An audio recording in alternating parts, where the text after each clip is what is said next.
Ladies and gentlemen, welcome back to the channel, and it's time finally for the post-match reaction to Dundee versus Celtic yesterday. It might be a day late, but it wouldn't be the 9118 channel without match reactions. It's what you're all here for at the end of the day, and even if it's a morning late, I still want to do it. So, another big win for Celtic in the title race yesterday. Still 3 points clear at the top of the table. Let's talk about that.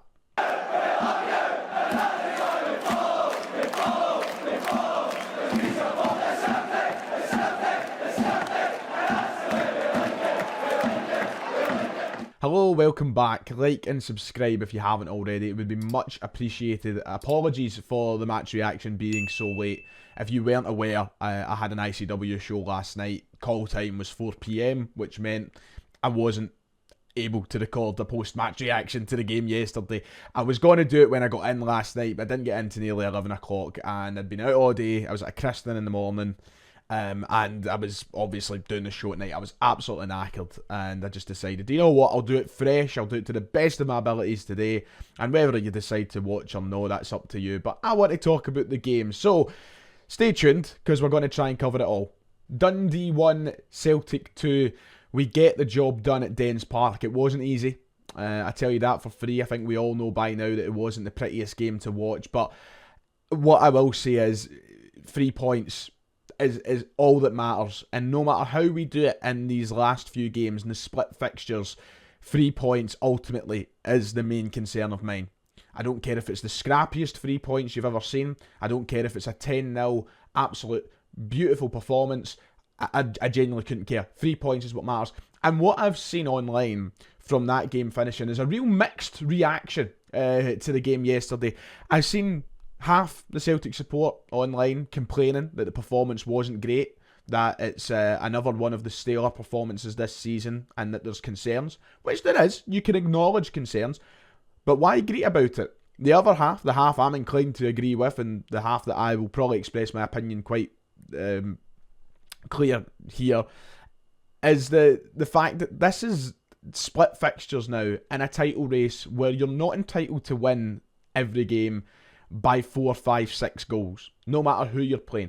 We were playing a Dundee side yesterday who still have a chance of European football, which could be massive for their club. It could change the trajectory of the next few years for Dundee Football Club should they finish 5th in the league table. I'm not saying that they're going to go and qualify for the Conference League and have a chance of winning the thing, but the financial implications that comes with of having qualifiers for European football, getting fans into their stadium as well, is absolutely huge.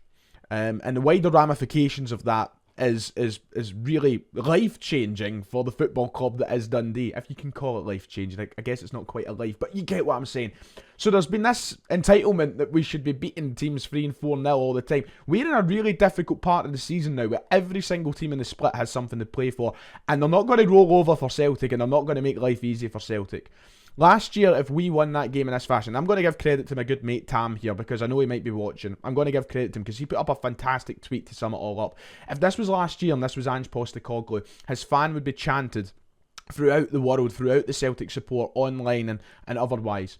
And I think you've seen yesterday that the Celtic fans in the stadium, come full time, were so appreciative of what the team had done, and they acknowledged it. Great once again from the away supporters there in the venue.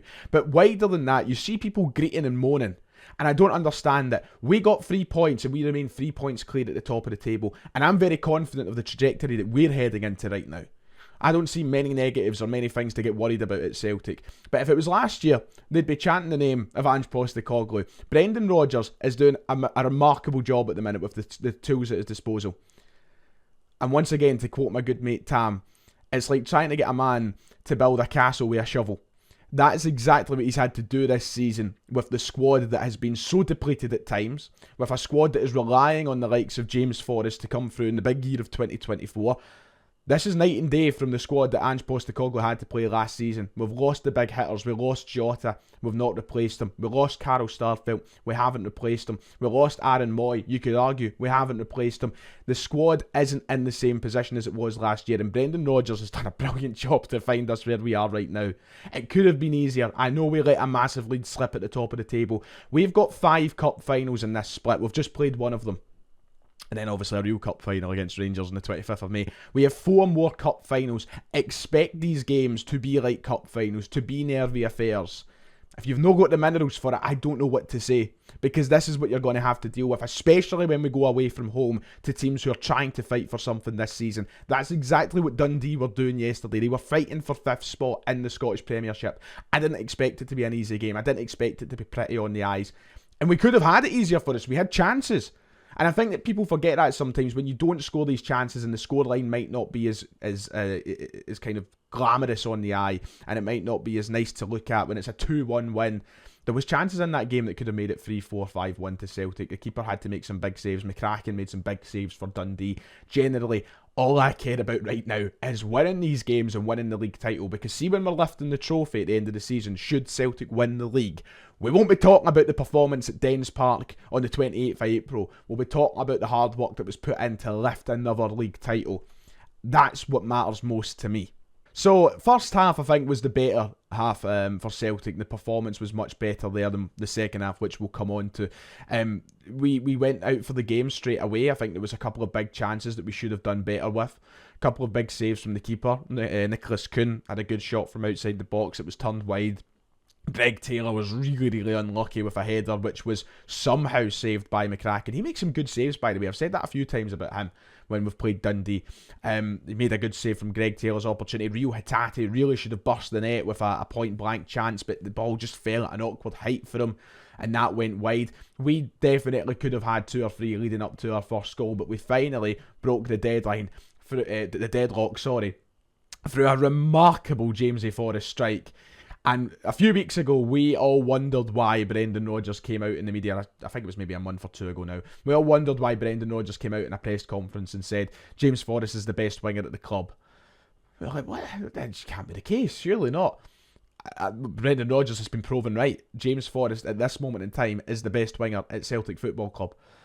He's found some good form at the minute, which has been really important to Celtic. It was important last week in digging deep for the result against Aberdeen, and it was important yesterday in our result digging deep against Dundee. The strike for the first goal is unbelievable, and sadly the end of season awards have already been voted for, because that's a goal of the season contender by James Forrest right there. It's a remarkable strike from outside the area on the half volley, and it puts us 1-0 up. It was just that wee bit of comfort that we needed.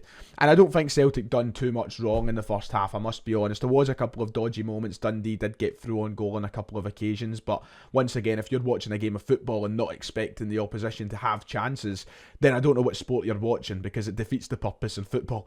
Dundee did have their chances in the game, but generally I thought we handled things okay in the first half. It's just annoying that once again we take a game where we could have been so much more comfortable. I think that we could have been in half-time cruising and probably 3 points secured at half-time, but we kind of made life difficult for ourselves. James Forrest right now is the standout, and you've got to talk about him. He right now is making a case to be undroppable, even when Dyson Maida's back fit. You know, you're talking about Forrest and Maida potentially being the starting wingers for Celtic, and it's all credit to him. It's all deserved. And I don't think it should be anything too telling for the future of Celtic. I still think we need to prioritise signing players to come in and replace James Forrest. I mean it with all due respect. But right now to the end of the season, you see the importance of a player like James Forrest, bringing out the characteristics of a winner, of somebody that's been there and done that, and really helping the side. Helping the players who maybe haven't been there and done that, who maybe don't have that same experience in winning league titles. James Forrest is there to help dig them out and dig out goals like that. So right now he deserves a hell of a lot of credit for what he's doing. Somebody who I have been very critical of in the past, as we all have, as we should have been, because he's not been at his best sometimes. But in the big year of 2024, James Forrest giving us goals like that and performances like that in recent weeks has been huge for us, and he deserves the credit while it lasts. Second half is where the wheels fell off a little bit. Celtic were really on the back foot for big portions of the second half, and Dundee could have had more. I think that they were actually unlucky not to have more at times. We were sloppy, we were poor, but somehow James Forrest once again in the right place at the right time to be clinical in front of goal and kind of take the nerve off things. It was a really important goal, and I think we needed it when we got it, to be quite honest. Dundee were fighting hard, and listen, this is a team that took points off of Rangers. like, what, days ago. You know what I mean? That's a little over a week ago. It's a side that are very capable, and they showed that in the second half, and we had to knuckle down. I think a real credit has to go to somebody who's taken a lot of stick recently, and somebody who I've been honest with in my criticisms, but somebody who also I've been honest with in my praise as well. Liam Scales. I thought he had a great game yesterday in terms of the big things that he'd done in that second half were potentially game savers for Celtic. The interceptions, the blocks, the clearances, they were massive when they were needed. And if we are very quick to jump on the back of Liam Scales with criticism as a support, I think we should also be just as quick to give him the praise where he deserves it, because yesterday I think he had a real standout performance. And similar to the James Forrest one, it's nothing for me that makes me go, we should neglect that area. We need to go and improve in these areas. There's no denying that. But he definitely deserves the credit and the praise for what he done in the game yesterday in those moments where he's potentially saving us from conceding a goal. So it's a massive credit to him and somebody who has probably been under pressure from the supporters.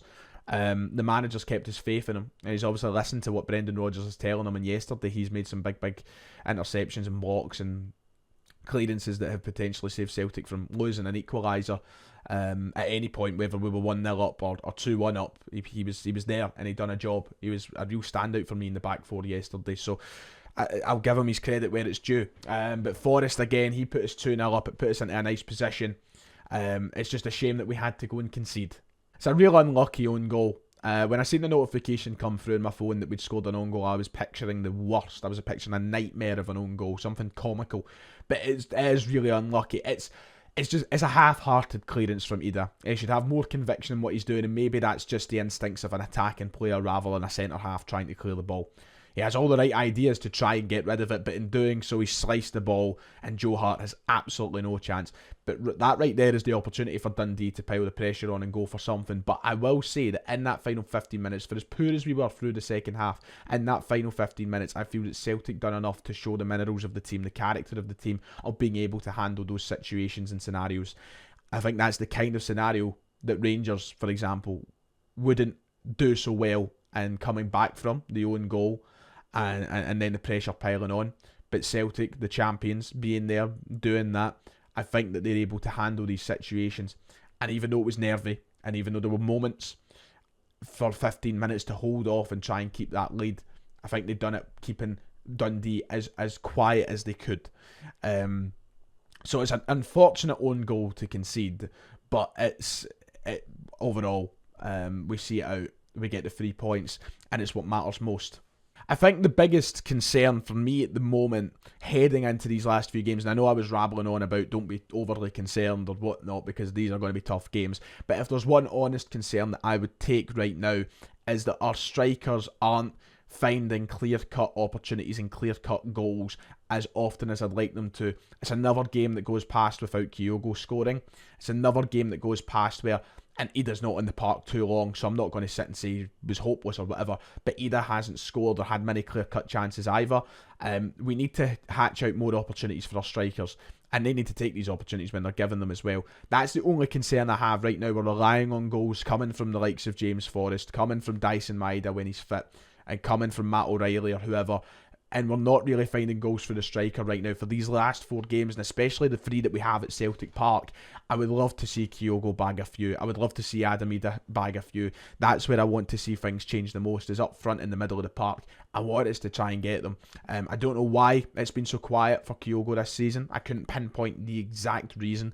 You can get through all your theories that you like, whether it's his fault, manager's fault, whatever, but there's just something wrong there that hasn't worked for him this year. People saying it's his shoulder, people saying it's just not happened for him. And I want that to change in these last few games because we need those goals. And to wrap up the video, I just want to take it back to the start. You know, these games are not going to be pretty. They're not going to be. It's as simple as that. And if you expect them to be absolute bulldozings of sides, it's not going to be the case. And I know that we have a lot of younger supporters who, and listen, I'm turning it to Celtic Dan now, but it's just a general point. I know a lot of younger supporters have never ever experienced a sort of title race. Trust me, I've only experienced a couple. I only experienced them towards the beginning of my conscious memory. 2007, 2008, years like that. I've never really had as many run-ins like this. But I know and I understand the task that's ahead of us. I know the pressure that's on us. And then when you've got that, it's not going to make every game a 4 or 5-0. And you need to drill that into you. You honestly do. No matter what age you are, whether you're 70 or 7. This is going to be the run-in now. And I think that we're incredibly lucky to be equipped with a manager and certain players who know the dance and know how to win. So we've got a long way to go. There's still 4 more games to turn our attention to, but what's most important is we pick up 3 points in every single one of them. And we've started with Dundee. When Rangers put the pressure on early in the day, with a win at St Mirren, we had to respond with 3 points, and that's what we've done, and that's what's most important. So, yeah, we'll see how the next few games go. If you've enjoyed, make sure to hit like and subscribe. Let me know your opinions in the comments below. Sorry for it being a day late. I'm going to make up for it. Might do a live stream tonight and do a double whammy today and get your thoughts on yesterday and get your opinions involved. So keep an eye out on the channel and you might see one of those for later tonight. But we'll be here all week anyway. There's no ICW show this weekend. But make sure to check out last night's show because it was an absolute cracker with a massive return in the Scottish wrestling scene if you're into it. So thank you. Good night, good morning, good afternoon, whenever you're watching. Take care, God bless, and I'll see you all next time.